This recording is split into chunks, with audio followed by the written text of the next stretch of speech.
Sosial şəbəkədən istifadə edirsən? Biraz. Məsələn, hansılar? Məsələn, YouTube belə. Nəyə baxırsan məsələn? Məsələn, YouTube-da sevdiyim bir dənə bloger var, ona çox vaxt baxıram. Sosial şəbəkə, məsələn, YouTube, TikTok istifadə Bəli. edirsən? TikTok yox, tez-tez YouTube. Bax, əlində də telefon var. Bax, indi nə ilə məşğul? Oyun oynayır. Bəli. Məsələn, hansılardan istifadə edirsən? TikTok, Instagram belə. Bəli. Məsələn, ən çox orada sənin marağını nə çəkir? Futbol videoları, komandalar, Qarabağ belə baxıram. Əksər vaxt xeyr, dərslərimlə məşğul oluram deyə az istifadə edirəm. Çox belə maraqlı sadəcə boş vaxtlarımda elə belə adi vaxtlara baxmaq üçün istifadə edirəm. Əsasən Instagram istifadə edirəm. Orada ən çox marağını sənin nəyə kəsb edir? Ən çox marağımı əsasən Elon Musk'ın bir də Jeff Bezos'un danışıqları kəsb edir. Çünki onlara baxmağı xoşlayıram. Buna sən sosial şəbəkələrdən istifadə edirsən? YouTube-da.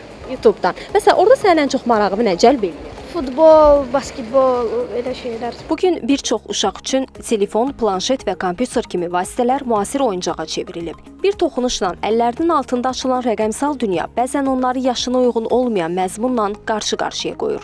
Hətta bu dünyanın uşaqlarının ölümə belə sürükləndiyinin şahidi olmuşuq.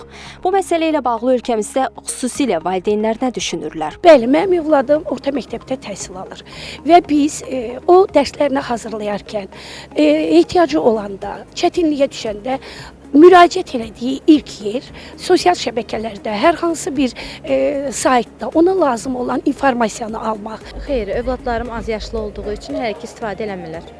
Ümumiyyətlə necə nəzarət olunmalıdır? Bax, əgər istifadə etsələr, necə nəzarət edər?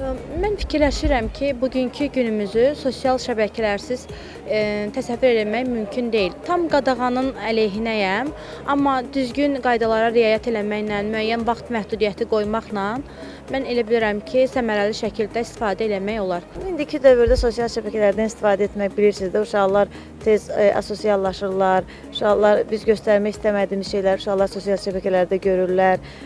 Onların tərbiyələrinə pis təsir edir. Ona görə imkan və icazə vermirəm övladıma ki, istifadə etsin. Əvvəlcə onu qeyd edək ki, bir çox ölkələr artıq uşaqların qadjetlərdən və sosial mediadan asılılığını azaltmaq üçün hərəkətə keçiblər. Məsələn, Avstraliyada 16 yaşdan kiçik uşaqların sosial mediaya girişi qadağan edilib. Fransada 15 yaşdan kiçik uşaqların sosial mediaya girişi valideyn razılığı ilə təmin olunur. İtaliyada isə bu 14 yaşdır. Almaniyada 13-16 yaş arasındakı uşaqlar valideyn razılığı ilə sosial mediadan istifadə edə bilirlər. Və bu ölkələrin hər birində ötən ildən etibarən 16 yaşa qədər uşaqların sosial mediadan istifadəsinin tam qadağan edilməsi ilə bağlı qanun layihəsi hazırlanıb. Qonşu Türkiyədə isə 15 yaşdan kiçik uşaqların sosial mediaya girişinin qadağan edilməsi müzakirə olunur. Ölkəmizdə isə ötən ilin dekabr ayında 16 yaşdan aşağı uşaqların sosial şəbəkələrdə hesab açmasının qadağan olunması təklif edilib. Hesab edirəm ki, bizim ölkəmizdə qanuniyyətdə müəyyən dəyişiklik olmalıdır. Azərbaycan vətəndaşları üçün şəxsiyyət vəsiqəsi tələb olunmalıdır. Xarici istifadəçilər istəyirlərsə də onlar da pasportla beynəlxalq şəxsiyyət sənədi tələb olunmalıdır. Eyni zamanda uşaqlar, bizdə istənilən uşaq sosial şəbəkələr özünə hesab açır. Hesab edirəm, bu da çərçivəyə salınmalıdır. 16 yaşdan yuxarı olmalıdır.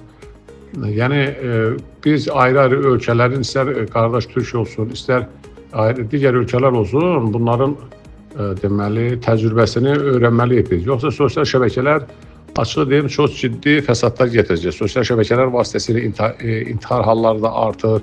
Sosial şəbəkələr vasitəsilə müəyyən cinayət əməlləri törədilir.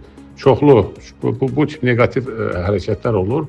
Bəs Milli Məclisdə bugünə qədər sözügedən məsələ ilə bağlı hansı işlər görülüb? Milli Məclis sosial şəbəkələrdə ictimai mənəviyyata zidd, etik normaları pozan və uşaqlar üçün təhlükə yaradan kontentin yayılmasına qarşı hüquqi tədbirlərin sərtləşməsini də gündəmdə saxlayır və bu istiqamətdə qanunvericiliyə dəyişikliklər edilməsi, cərimə və digər insibati mexanizmlərin tətbiqi müzakirə olunur. Milli Məclis özündə ayrıca qərarlarla uşaqların onlayn risklərdən, deyək ki, bura kiberpulling daxildir, manipulyasiya edici kontent daxildir, təhlükəli materiallar və s. yəni qorunması üçün normativ hüquqi aktların güclənməsini hər zaman dəstəkləyib və əlaqədar dövlət qurumları tərəfindən də müxtəlif maarifləndirici tədbirlər keçirilir və ictimaiyyətə məlumat verilib. Psixoloqlar isə düşünür ki, davamlı ekran qarşısında vaxt keçirmək diqqət dağınıqlığını artırır, yaddaş və öyrənmə prosesinə mənfi təsir göstərir. Sosial şəbəkələrdə müqayisə və bəyənilmə ehtiyacı uşaqlarda özünə inamsızlıq, narahatlıq və depressiya riskini yüksəldir. Bilirsiniz, ümumiyyətlə sosial şəbəkələrdən istifadə əgər valideyn nəzarəti olmadan həyata keçirilirsə, bir çox fəsadlara yol aça bilər.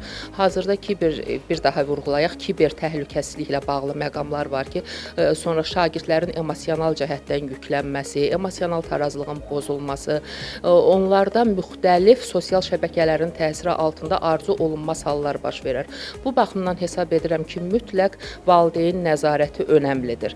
Valideynin nəzarəti necə həyata keçirilməlidir sualına gəlincə, yəqin ki, valideynlər sosial şəbəkələrlə bağlı məlumatlı olmalı, şagirdlərin mobil telefonlarına, elektron cihazlarına nəzarət etməli, vaxtaşırı araşdırmalar eləməli, tarixçələrə baxmalı və şagirdlərinin hansı sosial şəbəkələrə giriş-çıxış etmələri ilə bağlı mütləq maraqlanmalıdırlar. Nəticə etibarilə uşaqların sosial mediaya çıxışının tənzimlənməsi müasir cəmiyyətlər üçün qaçılmaz bir məsələdir. Bir çox ölkələrin bu istiqamətdə addımlar atması göstərir ki, problem artıq yalnız fərdi deyil, ictimai təhlükəsizlik və psixoloji sağlamlıq çərçivəsində qiymətləndirilir. Lakin bu məhdudiyyətlərin effektivliyini yalnız qadağalarla deyil, eyni zamanda valideyn nəzarəti, rəqəmsal savadlılıq və platformaların məsuliyyətli yanaşması ilə mümkün ola bilər.